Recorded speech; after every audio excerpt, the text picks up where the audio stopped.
Then they lost with John McCain.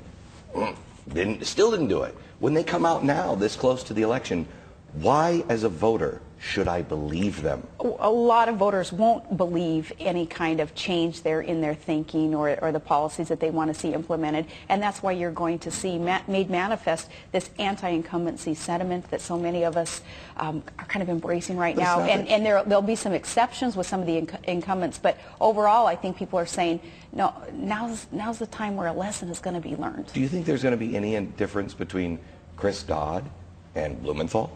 It's the party, not the people. It's the parties, not the people. At this point, don't you think? There is hope, though. There is some time for change here in these coming months. It all is incumbent upon the people, their voice, how loud they want their voice, how insistent they are that their candidates listen to them, actually hear what they are saying, actually hear these common sense solutions that are so clear to so many of us to be implemented to meet these healthcare challenges and to shrink government, not grow it, not hand this immoral debt to our children and grandchildren. Common sense solutions that sometimes we're made to feel stupid because we believe in these common sense solutions and they try to complicate things and try to confuse the electorate. Yeah, there's so much frustration out there, but I'm not going to lose hope that in these coming months before this midterm election, before these 2010 elections face us, I'm not going to lose hope that things won't change. Oh, things will change. I think the paradigm, I say it on my show all the time, the paradigm is about to change. Everything is unsustainable. Yeah. The media, the way it's being done right now, unsustainable. Yes. The debt, unsustainable. Politics, the way we collect votes, it's all unsustainable. Trust, the way it is now, unsustainable. I feel like we're on the verge of, I don't even know what it felt like at the edge of the Industrial Revolution, or the edge of the American Revolution, or the Civil War, or any of the times at the end of World War II, where you could feel it, and it's always been a good thing in America except for Civil War, where you could feel, wow. Things are going to change. Yeah. What do we change into? And I think things are going to change too, and if you look back in history, you see that it is about every 200 years something drastically changes in a society, in a culture, in a governmental system. We're due for that change. Just on a historical perspective shows us that, yeah, something's coming. Have you seen the case that I've made on Cloward and Piven, and that they are intentionally trying to spend us into oblivion?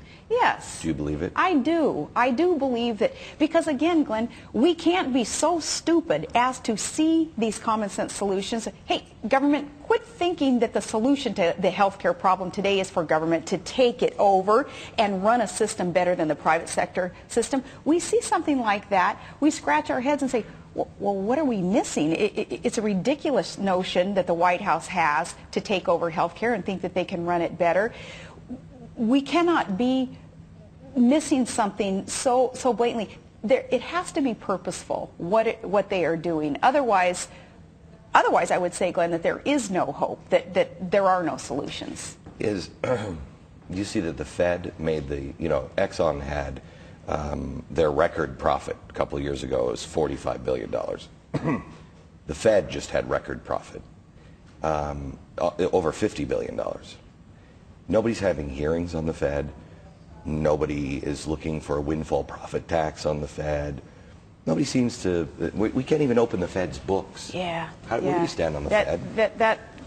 It's so ironic there, too, especially that you bring up this private sector company, Exxon, because in Alaska, we saw what was going on with Exxon, and we did have our own hearings on what was going on with this private sector company and how could the state of Alaska adjust some things to make sure that there was a share of the resource.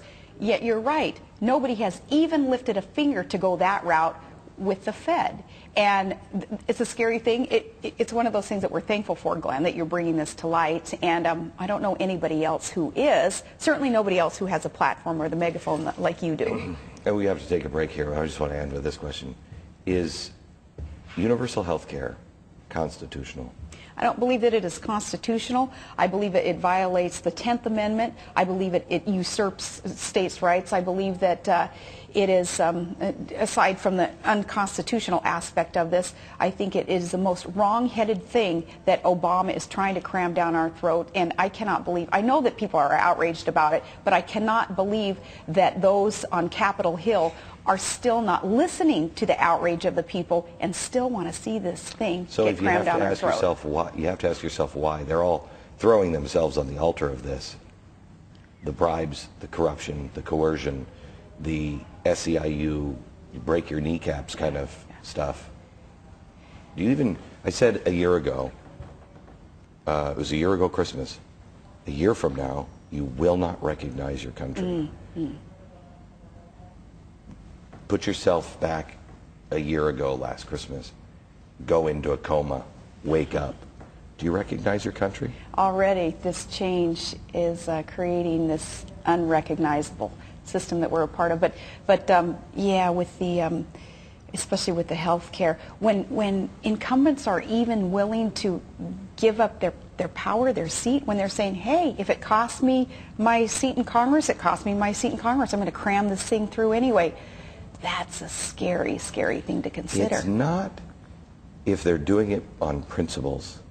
It is if they're doing it for bribes, money, power, position. I want to know what their principles are then. I want to know why they think that this is principled at all. Exactly right. Okay, back in just a second.